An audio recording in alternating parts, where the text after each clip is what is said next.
ఆ రోజు జగన్మోహన్ రెడ్డి పాదయాత్రలో అంగన్వాడీ వాళ్ళకి తెలంగాణ మీద 2 రొట్టెలు ఎక్కువ చేస్తానన్నాడు. ఒక్క రొట్టె ఏడవలేనోడు 2 రొట్టెలు ఏం చేస్తాడని చెప్పేసి వాళ్ళకి తెలియదు, పిచ్చి జనానికి తెలియక ఓట్లేసి గెలిపించాడు.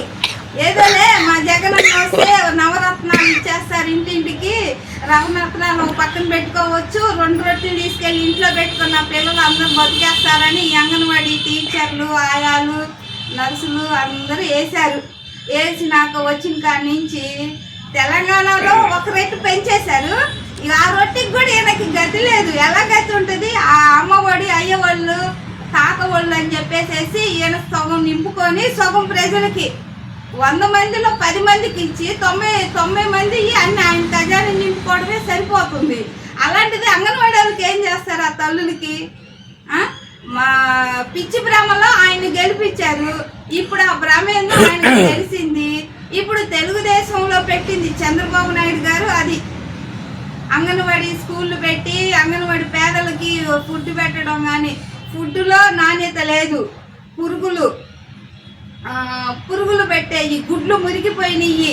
ప్రతి దగ్గర పిల్లలకి ఏం పెట్టట్లేదు వాళ్ళు. పైగా ఈ ముఖ్యమంత్రి ఎవరు ఎమ్మెల్యేలు, ఎంపీలు వీళ్ళు అంటారు వాళ్ళు కొల్లు పలిసి రోడ్లు ఎక్కారు అని.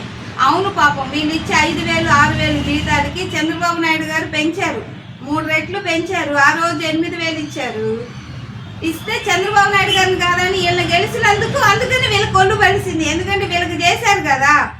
దేనికంటే దానికి వీళ్ళ మీటింగులకి రావడము, మరి జనం రాకపోతే ఈ అంగన్వాడీ వాళ్ళేగా అందరు తిరిగి జనాలు పోగేసుకొని ఆయన మీటింగులకు పెట్టుకుంది. మరి అందుకని వీళ్ళ కొల్లు పలిసింది. మొగుళ్ళు పిల్లలు వదిలేసి వీళ్ళ చుట్టూ తిరగడము, వీళ్ళు ఏం చెప్తే అది నైట్ 12 వరకు చేశారు. కాబట్టి ఈ అంగన్వాడీ వాళ్ళకి కొల్లు కలవాలి. ఈ రేపు మా ప్రభుత్వం వస్తుంది, మా చంద్రబాబు నాయుడు గారు వాళ్ళకి తగిన న్యాయం చేస్తాడు. ఇంకొకటి ఏంటంటే వీళ్ళు ఏమేమైతే అడుగుతున్నారో అవన్నీ మా ప్రభుత్వంలోనే మా చంద్రబాబు నాయుడు గారే చేస్తారు. అది 100% గ్యారెంటీ.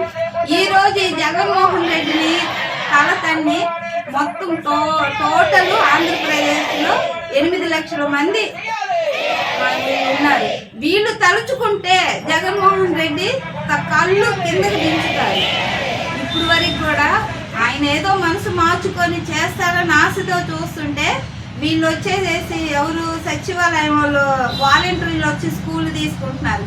వీడు చేతగాని ఎదవు కాబట్టి జగన్మోహన్ రెడ్డి వాళ్ళ చేత తీపిస్తున్నారు. వీళ్ళ కడుపులు కొట్టి వీళ్ళు ఉసురు తగలదా? ఈయన ప్యాలెస్లో కొనుక్కొని గేమ్లు ఆడుకుంటుంటే వీళ్ళ కష్టం వాళ్ళకి ఏం తెలిసిద్దండి? అంగన్వాడీ వాళ్ళ కష్టం తినక. ఇప్పుడు మా తెలుగుదేశం పార్టీ వాళ్ళకి టెంటులకు కానీ ఫుడ్లకు కానీ ఏర్పాటు చేస్తున్నారు. 1 రోజు 2 రోజులు వాడు నిజంగా మనిషి అవుతేనేగా వాళ్ళ కష్టాలు తెచ్చుకోవడానికి. చంద్రబాబు ఏమో దీక్ష శిబిరం దగ్గరికి వెళ్ళి వచ్చాడు మేడం చిత్తూరులో. జగన్మోహన్ రెడ్డి కనీసం అపాయింట్మెంట్ కూడా ఇవ్వట్లేదు. ఆయనకి ఎందుకు ఇస్తాడు? అసలుకి ఆయనే కదా ఇదంతా నడిపిస్తుంది. అల్లకొల్లాలం చేసి దేశాన్ని మనుషులు పీక్కొని తినడానికి రాక్షసుడు వాడు. తల్లిది ఒక చోటకి, చెల్లిని ఒక తాటికి పంపించాడు. ఇప్పుడు ఈయన జగన్మోహన్ రెడ్డి ఎవరి మీద పడాలి? జనాల మీద పడాలి. ఆయన పిల్లలు వాళ్ళు అయితే హ్యాపీగా ఉండాలి. ఈ ప్రజలు ఎటుపోతే ఆయనకేమి? అది సునకం కాబట్టి సునకానందం పొందుతుంది.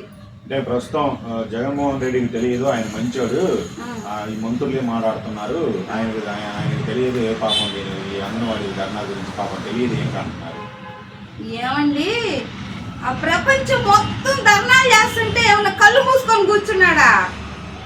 కళ్ళు తెరుచుకొని లేవా? కళ్ళు ఏమన్నా పోయినాయా? లేకపోతే ఆయన అసలు మనిషేనా తెలియదు అంటానికి అనింది ఎవరు? సత్యనారాయణ అంటున్నాడు. అంటమే సరిపోయింది. సజ్జల రామకృష్ణారెడ్డి మేము వెళ్తే ఒక రజకులలో మేము మా కళ్యాణ మండపం నాని గారు ఆక్రమించుకొని ఉంటే దాని మీద మేము వెళ్తే చాకలు నా కొడుకు అన్నాడు. వాడు మాట్లాడు వినేది. రేపు మా ప్రభుత్వం రావాలి, మేము చాకలం అంటే ఏంటో వాడికి చూపిస్తాం. అది మాత్రం 100% చెప్తున్నాం. మేము ఒక రజకులం, బట్టలు ఉతికేస్తే ఉతికినట్టుగా సజ్జల రామకృష్ణ మాత్రం ఉతకటం గ్యారెంటీ.